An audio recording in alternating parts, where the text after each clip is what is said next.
उड्डयन के मानचित्र पर बिहार एक बार फिर से उभरने की तैयारी कर रहा है। एक तरफ राज्य सरकार वर्षों बाद 20 सीटर विमान खरीदने जा रही है, तो दूसरी तरफ सरकार ने बिहार में बदहाल पड़े 18 रनवे को फिर से सेवा योग्य बनाने की पहल शुरू कर दी है। इस साल पेश होने वाले बजट में इसके लिए राशि की व्यवस्था भी की जा सकती है। बताया जा रहा है कि सरकार 18 पुराने एयरपोर्ट की मरम्मत के साथ ही 2 नए हेलीपैड का निर्माण भी इसी वित्तीय वर्ष में करने जा रही है।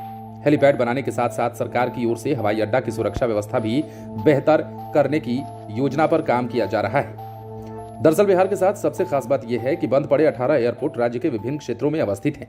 ऐसे में इन एयरपोर्ट के सुचारू होने पर कई जिलों में हवाई सेवा उपलब्ध हो पाएगी। ये सभी 18 एयरपोर्ट बिहार सरकार के अधीन है, लेकिन उनकी स्थिति ठीक नहीं है। अतिक्रमण से लेकर सुरक्षा कारणों से भी उनका उपयोग नहीं हो पा रहा है। कई एयरपोर्ट की हालत ऐसी हो चुकी है कि वहां रनवे तक अब नहीं बचे हैं। ऐसे में अब सरकार वहां हेलीपैड बनाकर उनके इस्तेमाल की तैयारी कर रही है।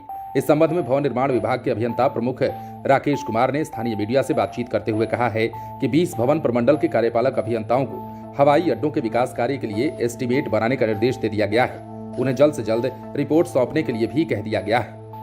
बिहार में 3 एयरपोर्ट आम लोगों के लिए हवाई सेवा उपलब्ध है, जबकि करीब 1.5 दर्जन रनवे वर्षों से बंद पड़े हुए हैं। बंद पड़े रनवे में से 1-2 को छोड़ दें तो सभी आजादी के पहले बनाए गए थे।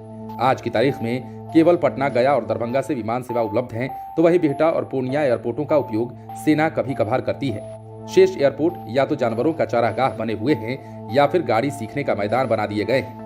राज्य सरकार ने जिन हवाई अड्डों की सूरत बदलने के लिए भवन निर्माण विभाग को जिम्मेदारी दी है, उसमें भागलपुर, सुपौल, बेगूसराय, मुंगेर, पूर्णिया, सहरसा, नालंदा, आरा, बक्सर, मोतिहारी, कटिहार, मधुबनी, किशनगंज, रोहतास, सारण और वाल्मीकि नगर शामिल हैं।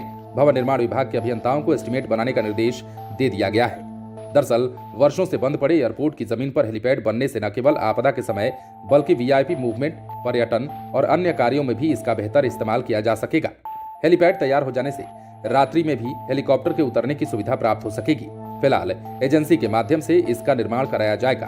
बिहार में पटना एयरपोर्ट का विस्तार भी हो रहा है, तो वहीं बिहटा और दरभंगा में नए एयरपोर्ट का निर्माण होना है। इसमें भी जमीन का मामला फंसा हुआ है। साथ ही पूर्णिया एयरपोर्ट का भी निर्माण का मामला बीच में ही लटका हुआ है, जिस पर बार बार सियासत भी होती है और कभी कभार तो बयानबाजी भी इस पर देखने को मिलती है। लेकिन फिलहाल सबसे अच्छी खबर और बड़ी खबर बिहार के लोगों के लिए ये है कि अब सालों से बंद पड़े 18 ऐसे एयरपोर्ट हैं बिहार में, जिन्हें चालू करने की कवायद तेज की जा रही है और इस स्थिति में लाए जाने की कोशिश की जा रही है कि यहां से भी हवाई जहाज और हेलीकॉप्टर उड़ान भर सकें।